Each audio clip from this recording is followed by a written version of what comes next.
Hi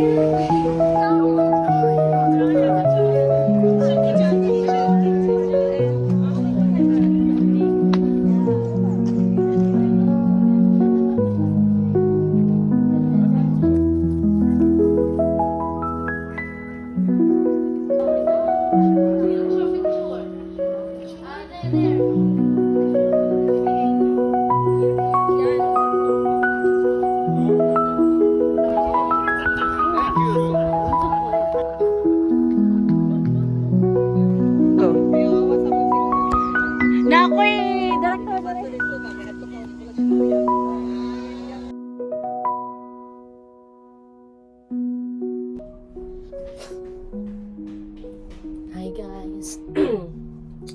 Time check, it's 5:55 and hindi na pa akong alas 3 na wala nang gawas. It's almost 6. Plana ako supposedly kay magpalit ako sa barbecue sa gawas and kailangan pa na magsabon.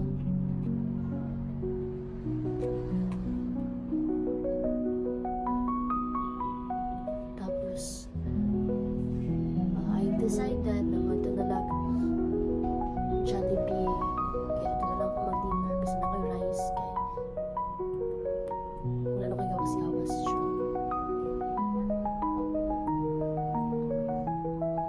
This is not because gigutom ko or gusto kong gasto, pero it's almost a week na. Pag 1 week na ko dahil sa may gawas-gawas pa.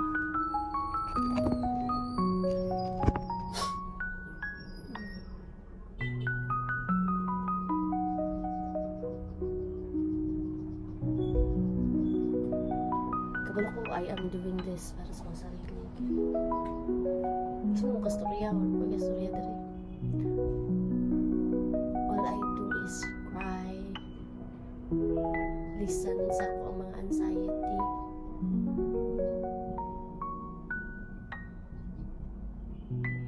And ganyan ako kung nagatayo ang kimog way na maglihok.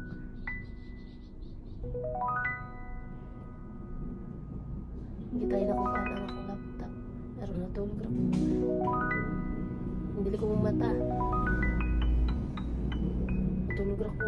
Uwila. And it's been so bad. Some of the closest friends, my closest friends knows kung saan nahitabo years ago. And how depressed I tend to be kung hayaan na akong sarili. Grabe.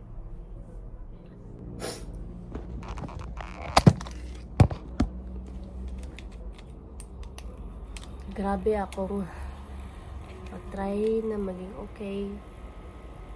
Kabalo ko, dili mo siya healthy. Dili siya dapat siya for me.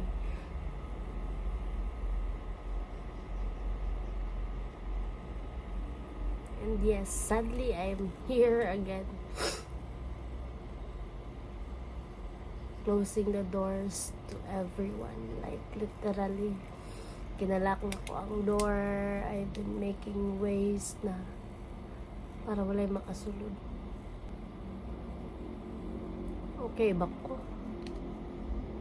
Dili. Pero, wala na ko yung ma-feel. Kabalo ko dili healthy, may sigda.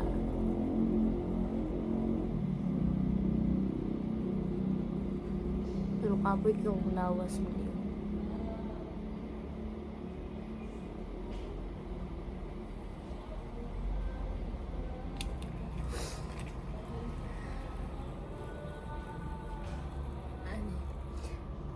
This has been my prayer, personal prayer, Jud, na way before di siya nahitabo. I've been praying for this na dili siya mahitabo. Kabalo mo na it will really come.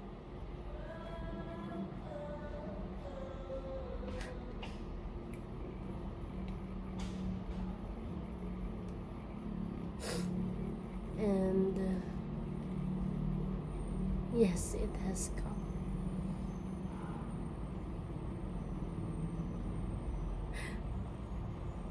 Pila na ako karon kay unfair kayo wala ko nasakitan. Ako wala kong ginapasakitan akong sarili ni.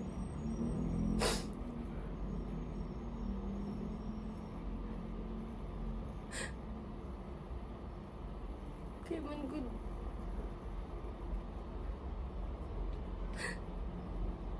Once again, I've decided to cut off people.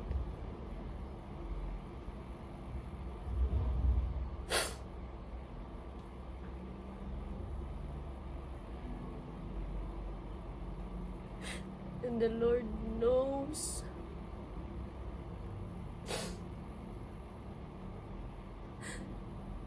how I pray for them. Hard for them na mag-grow po sila.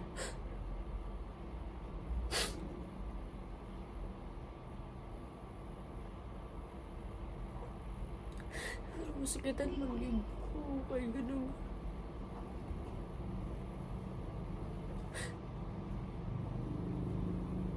Ano sila?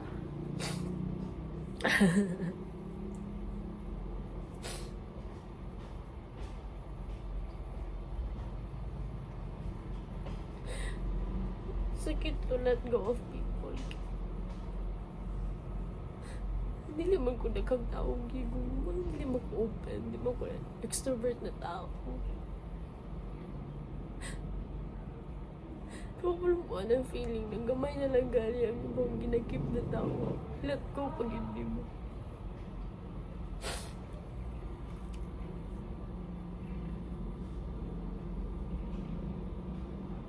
And then ang ilang gibuhat. Bisan wala kay labot.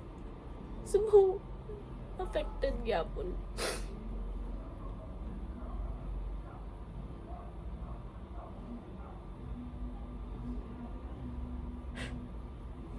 Kaya somehow, part man ko sa reason na may connection nga na nahitabo ni. Nagyapon ko connection nga na nahitabo. Pero, why? Pero sila okay kayo sila.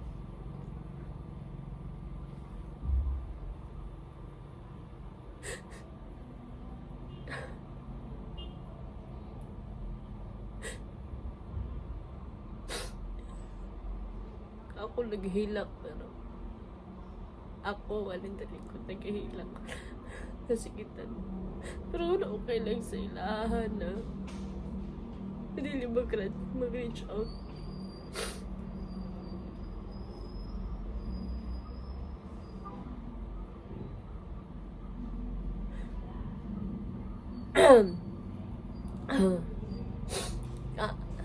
Yes, I am so introverted kid nga nung gikan sa pagkabata na ako. I feel like I am a burden. For as much as possible, dili ko gusto nga mahimo pang burden. I've been living alone for more than 10 years. 12 years.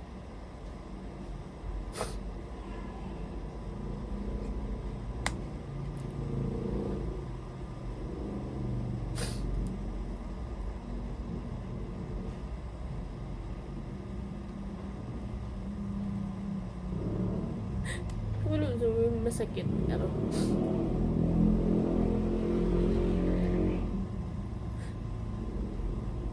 dili siya today but it's been months na ako na feel ako lang isa.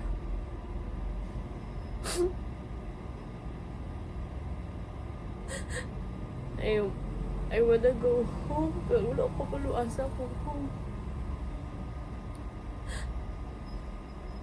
I tried going home but home doesn't feel home anymore. Wala na ko lang kumain. Wala masakit siya na I've been feeling this way And basta realize ako at tinuod yun akong na-feel.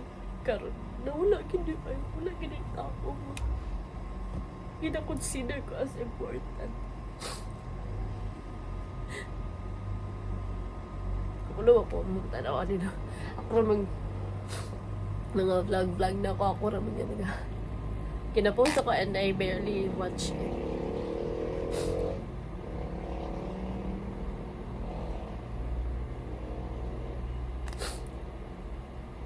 Wala lang, saan lang kayo kuha? Dili mo rin importante eh.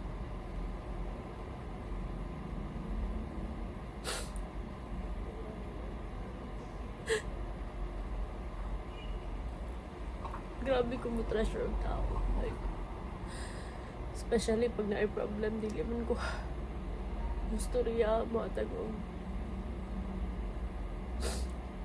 counsel. But I always make sure that my presence is there for people na nag-struggle.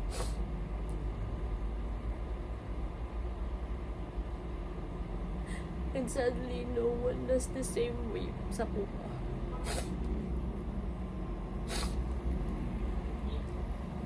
Wala yun.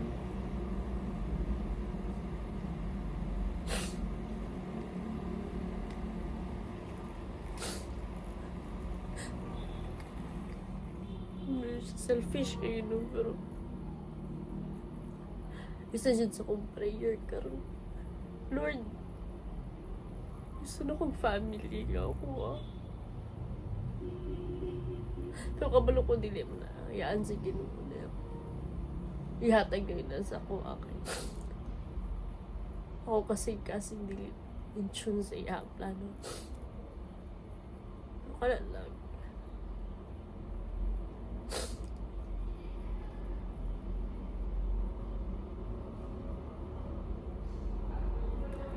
wala ko balong sa kong ipang-storya. Wala na siya outline. I'm just sad. Like, sad.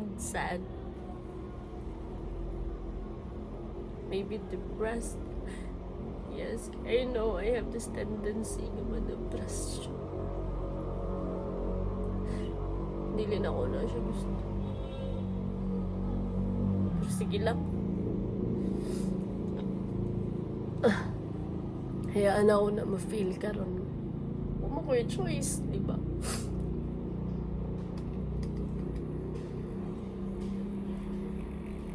Sige na kalala akong i-share. Butang po na ko ani ang mga videos, mga clips nga ko ang na-keep last week. Kaya wala gina ko na siya na-post.